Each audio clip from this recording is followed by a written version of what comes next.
அங்கு நாடு கடந்த அரசின் பலவீனத்துக்கு காரணம்.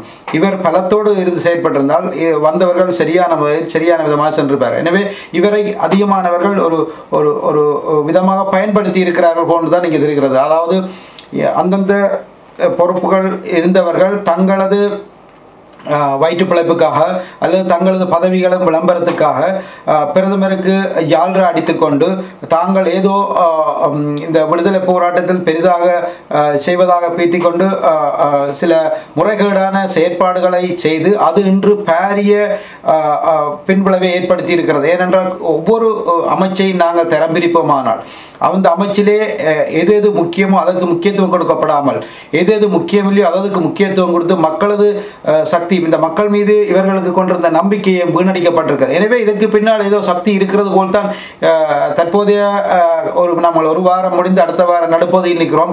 இந்த கணிப்புகளின் போது மக்கள் கருத்துக்களையும் இங்குள்ள பிரச்சனைகளையும் ஆராயும் பொழுது பின்னிருந்து யாரோ இயக்கி இந்த நாடு கடந்த அரசின் வளர்ச்சிக்கு குந்தகம் விளைவித்திருப்பதாக தான் எனக்கு தெரிகிறது. எனவே இங்கு மிகவும் அவதானமாக மீண்டும் இந்த பிரச்சனைகளுக்கு சரியான தீர்வு காணப்பட்டு அந்தந்த வேலை திட்டங்கள், அதாவது இந்த நாடு கடந்த அரசின் முக்கிய குறிக்கோள், இப்ப நீங்கள் இணையதளத்தில் பார்ப்பீர்கள் அவர்கள் என்னத்தை செய்ய வேண்டும் என்று அறிக்கை மூலம் தயாரித்தார். அந்த விஷயத்திலிருந்து முற்றிலும் மாறுபட்ட விதத்தில் தான் இங்கே செயற்பாடுகள் நடந்திருக்கிறது. எனவே இங்கே சகல விஷயத்தையும் கவனத்தில் கொள்ள வேண்டியிருக்கிறது.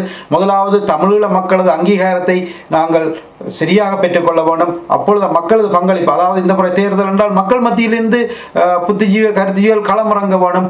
இங்கே ஒரு பெரிய கட்டமைப்பாக, அதாவது துறை சார்ந்தவர்கள் முன்வர வேண்டும். அப்பொழுதுதான் பல புத்திசாலிகள் மத்தியிலிருந்து அதிலிருந்து ஒரு திறமையானவர்களை மக்கள் சரியாக தெரிந்தெடுக்கும் போதுதான் அங்கு ஒரு பணி தொடர்வதற்கு வசதியாக இருக்கும். அதே நேரத்தில் அந்த துறை சார்ந்தவர்கள் பலர் வரும்போது அவர்களை அரவணைச்சு அவர்களையும் கொண்டு இயங்கி செல்ல முடியும். குறிப்பாக சொல்ல போனால் நாடு கடந்த அரசு உருவாக்கத்தில் இந்த கண்ட்ரி ஒர்க்கிங் குரூப் என்றதில் இருந்தவர்கள் மிகவும் கஷ்டப்பட்டு அதை உருவாக்கினார். பின்பு அதை கலைத்து அவர்களை இந்த நாடு கடந்த அரசு வந்த பிரதிநிதிகள் தொடர்ந்து அவர்களை தங்களுடன் அரவணைத்து சென்றிருந்தால் இவர்கள் மத்தியில் ஒரு சிறந்த ஆலோசனை ஒன்று கிடைத்திருக்கும். ஏன்னா இவர்களுக்கு எந்த அனுபவம் இல்லை, இவர்கள் ஊதியமும் பரவாயில்லை, அதிகமானவர்கள் ஒரு சிலர் ஊதியம் பெற்றிருக்கிறார்கள். ஆனால் இதிலே அந்தந்த விஷயம் சம்பந்தமான ஆழமான ஒரு பயிற்சி பற்றைகள் உருவாக்கப்பட்டு முன்னோக்கி நகர்த்தப்பட்டிருக்கும். அதாவது ஒரு நிர்வாகமயப்படுத்தப்பட்டிருக்கும். இங்கே நிர்வாகமயப்படுத்துவதற்கு வந்தவர்களுக்கும் தகுதி இல்லை, தகுதி வாய்ந்தவர்களை உள்வாங்கும் பொறிமுறையும் அங்கு இல்லை. அதுதான் இதற்கு காரணம். ஆகவே அந்தந்த துறை சார்ந்தவர்கள் இன்று எத்தனையோ பேர், தமிழர்களிடம் இருக்கும் வளம் எந்த ஒரு இனத்திலும் இல்லாத சகல வளங்களும் இந்த தமிழினத்திடம் இருக்கிறது. எனவே நாங்கள் தனிப்பட ஒவ்வொருவரும் கட்டிக்கார், ஆனால் கலெக்டிவாக நாங்கள் கூட்டாக ஒன்றை நகர்த்துவதில் நாம் மிகவும் கேவலமாக மிகவும் பலவீனமாக இருக்கின்றோம் என்பதை இது ஒரு முன்னுதாரணம். எனவே நாடு கடந்த அரசில் ஒரு துறை சார்ந்தவர்கள், அந்த துறை சார்ந்த உதாரணமாக நான் ஊடகத்துறையை எடுத்துக்கொண்டோம். இங்கே நாங்கள் இன்று விவரமாக ஆழமாக பார்க்க போனால் நாடு கடந்த அரசின் செயற்பாடுகள் வழியிலே நீதியாக நேர்மையாக வெளிக்கொண்டு வராததுக்கு முக்கிய காரணம் ஊடகத்துறை. இந்த ஊடகத்துறை தான் எந்த ஒரு அரசின் சரியான நடவடிக்கைகளையும் செயற்பாடுகளையும் வெளியே கொண்டு வருவது.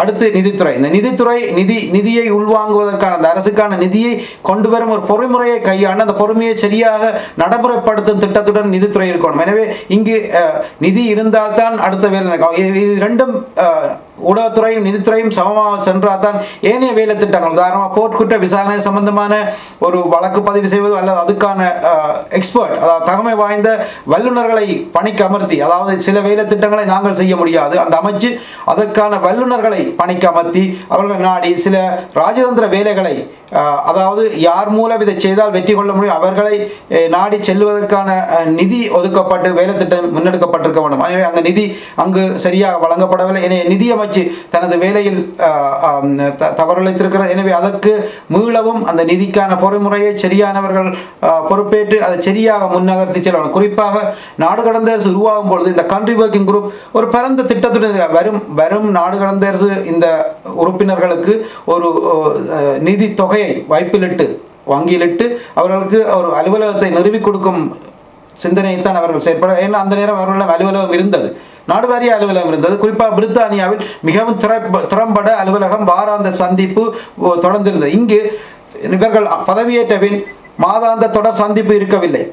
இவர் பதவியேற்றதிலிருந்து 2011 ஏப்ரல் 3ஆம் தேதி வரை எந்த ஒரு சந்திப்பும் இவர்களுக்கு இருக்கவில்லை. அதன் பின் தொடர்ச்சியாக மாதாந்த கூட்டத்தை ஏற்பாடு செய்தும் அதை குழப்பியவர்கள் உதவி பிரதமாக இருந்தவர்கள். ஆகவே இவர் ஒவ்வொருவரும் அந்த முன்னேற்றத்தை தடுத்தார்கள். அலுவலகம் நிறுவும் போது அதை தடுத்தார்கள். எனவே இங்கு பார்க்கும்போது பொறுப்பிலிருந்து ஒவ்வொருத்தரும் இந்த நாடு கடந்த அரசின் வளர்ச்சிக்கு பாதம் பிழைத்தார். எனவே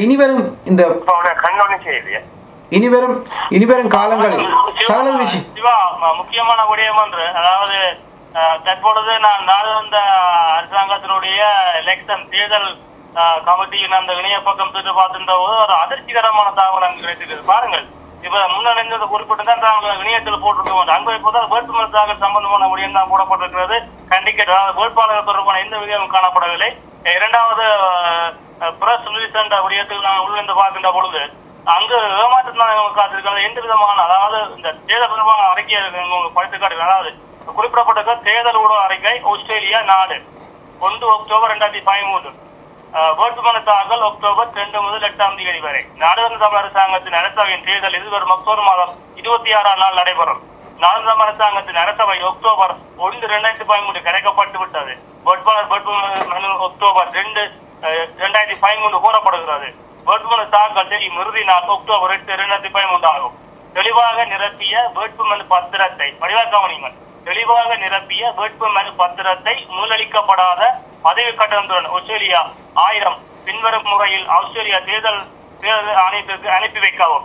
மின்னஞ்சல், தபால் முகவரி போடப்பட்டிருக்கிறது, குறிப்பு போடப்பட்டிருக்கிறது. அதாவது மூலளிக்கப்படாத பதவி கட்டணத்தை அனுப்பும் முறை வேட்புமனுவின் 3வது பக்கத்தில் இலக்கம் 8ஐ பார்க்கவும். மேலதிக விவரங்களுக்கு வேட்புமனு பத்திரம் பெறுவதற்கு தொடர்பு கொள்ளவும் என்று போடப்பட்டிருக்கிறது. அந்த 3வது பக்கம் சென்று பார்ப்பதற்கான எந்த ஒரு பக்கத்தையும் காணப்படவில்லை. இந்த தேர்தல் தொடர்பான எந்த விதிமுறையும் இல்லை. யாருடன் எந்தெந்த நாளுக்காக தொடர்பு கொள்கின்ற அந்த தொலைபேசி இலக்கம் போடப்பட்டிருக்கிறது. ஆனால் அதனோட தொடர்பு கொள்ள அதுக்கும் பதிலளிக்கப்படவில்லை. இவ்விதம் தான் உங்களுடைய தேர்தலுக்கு 8ஆம் தேதி அதனுடைய வேட்புமனு தாக்கல் இறுதி நாட்கள் தாக்கல் செய்வதற்கான கடைசி நாள். அப்படியானால் இன்று 15ஆம் தேதி, கிட்டத்தட்ட ஒரு வாரம், 7 நாள் ஆகிவிட்டது. இந்த 7 நாட்களுக்குள் தேர்தல் ஆணையத்தினால் ஏன் அந்த வேட்புமனு தாக்கல் தொடர்பான விடயம் அறிவிக்கப்படவில்லை என்ற பாரிய குற்றச்சாட்டு இருக்கிறதா இல்லையாச்சும்? யோசித்து பாருங்கள், எண்ணி பாருங்கள். 7 நாள் இந்த இலங்கை அரசாங்கத்தை நாங்கள் பேசுகிறோம், திட்டுகிறோம், ஜனநாயகம் மற்ற தேர்தல் வைத்து பார்க்கின்ற பொழுது அவன் அதை உரிய முறையில் செய்திருந்தான். எங்க ஒரு முறைப்பாடு இருந்தால் போலீஸ் உடனே விசாரணை, உடனே அழைக்கப்படுது. அது உடனடியாக ஊடகங்களை சந்திச்சது, உடனுடைய தேர்தல் ஆணையர் எல்லாத்தையும் தெரிவித்திருந்தார். ஆனால் நாடு கடந்த அரசாங்கத்தின் ஒக்கற்ற தேர்தல் ஆணையாளர்கள் என்ன செய்து கொண்டிருக்கிறது? ஆத்திரம் வருகிறது, கோபம் வருகிறது, சீற்றம் வருகிறது. உங்களை திட்டாமல் நாம் வேற என்ன செய்ய முடியும் சொல்லுங்கள்? ஒரு வாரம் 7 நாள் போதாதா உங்களுக்கு? நீங்க உங்களுடைய தேர்தல் ஆணையத்தில் எந்த நாள் இந்த வேட்புமனு தாக்கல் தொடர்பான விடயங்கள் அறிவிக்கப்படும் எங்காவது பிறக்குதா? காட்டுங்கள். நாங்கள் ஸ்கிரீன்ஷாட் எடுத்து வைத்திருக்கிறோம். நீங்கள் நாளை மாற்றக்கூடும் என்பதற்கு அனைத்தும் பதிவு முறைக்கு உட்படுத்தி இருக்கிறோம். கொடுத்த 10 நாள் வீடியோ முறைக்கு உட்படுத்தி இருக்கிறோம். அதை செய்து கொடுத்தான் இங்கே உரையாடிக்கணும் இருக்கிறோம். யோசித்து பாருங்கள். இவ்விதமான ஒரு அநாகரிகமான, ஒரு ஒழுங்கற்ற, ஒரு நேரிய சிந்தையற்ற நிலையில் இந்த நிலவரம் தொடர்புமாக இருந்தால் இவரை எவர் மதிப்பார்? ஊடகங்களை சாடுகிறீர்கள் வந்து அரசாங்க உத்தியோகத்தில் வேறு பணிகளால் சொல்லப்படுகின்ற அந்த ஞானம் என்பவர் கூடிய வன்மையாக காண்பிக்கிறேன். நான் கவனம் கட்ட அரசாங்க உங்களுடைய திட்டுவதற்கு என்ன தோணும்? கோபம் கொப்பளிக்கிறது, வார்த்தைகள் தடமாறுகின்றன, நெஞ்சில் தீ பத்தி எறிகிறது. தமிழ் தேசியத்தை பேசிய தமிழ் தேசிய விடுதலை வென்றெடுப்பதாக வந்த நீங்கள் செய்கின்ற அநாகரிகமான அக்கிரமமான செயல் இது என்பதை நாம் சுட்டிக்காட்ட விரும்புகிறோம். மக்களை தேடித்தானே வந்தீர்கள். ஓட்டு தாண்டு மக்கள் எனது ஓட்டு போனும் வந்து என்னை தேடி வருகிறாய், நான் உன்னை சொல்லி இருக்கின்ற போது நீ என்னை எவ்வாறு திட்ட முடியும்? இதுதான் உன் ஜனநாயகமா? நீ உச்சரிக்கின்ற ஒற்றைச்சொல் ஜனநாயகம் ஒற்றைச்சொல் இதுவாகத்தான் இருக்க முடியுமா? பொருளாட்சியாளர் மஹிந்த கிட்ட ராஜபக்ச சொல்லுகிறோமே, அவன தேர்தல் ஆணையம் அங்கே சரியாத்தானே செயல்பட்டது. முறைகள் இடம்பெற்றிருந்தாலும் கூட அவன் கேட்கின்ற பதிலுக்கு ஊடகங்களை நாடி மக்களுடைய கேள்விகளுக்கு உரிய முறையில் பதிலளித்திருந்தான். ஒட்டுமொத்த ஊடகங்கள் குவிந்திருந்த போது அச்சமில்லாமல் தனது கருத்தை நேரடியாக தெரிவித்திருந்தான். விக்னேஸ்வரன் சொல்லியிருந்த போது கூட நான் என்ன செய்ய முடியும் என்று அந்த கருத்தை அந்த தேர்தல் ஆணையம் சொல்லியிருந்தாரு. இப்ப கூறுங்கள், உங்களுடைய தேர்தல் ஆணையாளர் செய்கின்ற நடவடிக்கை என்ன? கூறுங்கள்.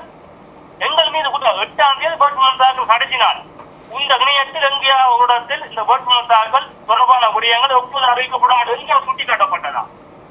பாருங்கள், உங்க ஜாப்பினுடைய விதிமுறை இதுவாகத்தான் இருக்க முடியுமா? உங்களுடைய அரசினுடைய லட்சணம் இதுவாகத்தான் இருக்க முடியுமா? தேர்தல் ஆணையகம் தனது வேட்புமனு தாக்கல் இறுதி படிவத்தை அங்கே பதிவு செய்திருக்கிறது. ஆனால் அது எப்போது அறிவிக்கப்படாமல் தெரிவிக்கப்படவில்லை. மீடியா ரிலீஸ் அண்ட் ஒத்தக்கடான விஷயம் ஐயா. முதலாவது பக்கத்தில் போனா இங்கிலீஷ் ஐயா.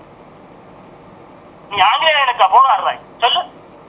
உன் இணைய பக்கத்தை துறந்து ஒரு வெளிநாடு கனடாவில் இருக்கிறவனுக்கு இங்கிலீஷ் தெரியும், உச்சரியில் உள்ளவனுக்கு இங்கிலீஷ் தெரியும். என் அப்பா இருக்கிறேன், என் அம்மா இருக்கிறான், உலகம் இங்கிலீஷ் தெரியாது. அவன் தமிழ் தான் தெரியும். அவனுக்கு அவன் இந்த விடயத்தை எப்படி பார்க்க முடியும் சொல்லு? எங்கேயா ஒரு பக்கத்துல முதல்ல தமிழ்ல போட்டு இங்கிலீஷ்ல போட்டீங்க. உனக்கு இங்கிலீஷ் முதல்ல மொழியா, தமிழ் முதல் மொழியா? நீ ஆங்கிலேய எனக்கு போராடி கொண்டிருக்கிறாய். பக்கம் கிட்ட செயல்மாறு இதை தேர்தல் கருத்தில் கொள்ள வேண்டும். நீங்க கௌரவ முன்னாள் உள்துறை அமைச்சர் இருக்கிறார், தயவு செய்து ஐயா நீங்கள் கருத்தில் கொண்டு போய் உங்களுடைய பிரதமருக்கு எடுத்து சொல்லுங்கள். தொடர்ந்து அடுத்தடுத்த முறைகேடுகள் அநாகரிகமான பார்க்க அறிவுறுப்பா இருக்கிறது. தேர்தல் விதிமுறை தொடர்பான கட்டுப்படம் செலுத்துவது எப்படி என்று 8ஆம் பக்கம் போடப்பட்டிருக்கிறது. 8ஆம் பக்கம் அங்கு போக முடியவில்லையே. சொல்லுங்கள், எப்படி போய் பார்க்க முடியும்? நான் 8ஆம் பக்கத்துக்கு எப்படி செல்வது? நெக்ஸ்ட் உழைப்பு போடப்பட்டிருக்கிறார். சொல்லுங்க. நீங்க சொல்றீங்களா இன்டர்நெட்ல போய் பாருங்க. அப்ப இன்டர்நெட்ல போய் பாருன்னா நீ இந்த தேர்தல் பிரச்சாரத்தை வெளியில போவாங்க, இன்டர்நெட்ல போய் செய். ஒரு தேர்தல் ஆணையத்துல போய் செய். மக்கள்கிட்ட போகாத, வேட்பாளர் தாக்கல் செய்த மக்கள் மத்தியில போகாதீங்க. போயிட்டு செய். என்னடா ஐயா நீங்கள் இவ்விதமான கேவலம் கட்டவர அரசாங்கத்தினுடைய இந்த விதிமுறைகள் தமிழக மக்களை ஜோப்பார விடியல ஒன்று சொல்லுங்க. சுபாஷ் சொன்னதுல என்ன தவறு இருக்க முடியும்?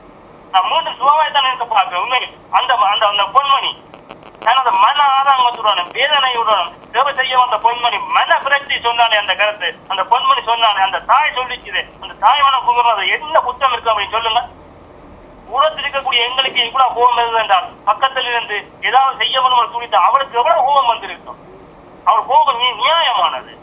அவள் மீது உங்களை குற்றம் சொல்வதற்கு இப்போ அவங்க கூட்டு பார்க்கின்ற பொழுது எவருக்கும் வருவதில்லை நான் சொல்லுவேன். ஏனென்றால் உரிய முறையில் நீங்க விளக்கம் கொடுக்கப்படாது. பாருங்கள்.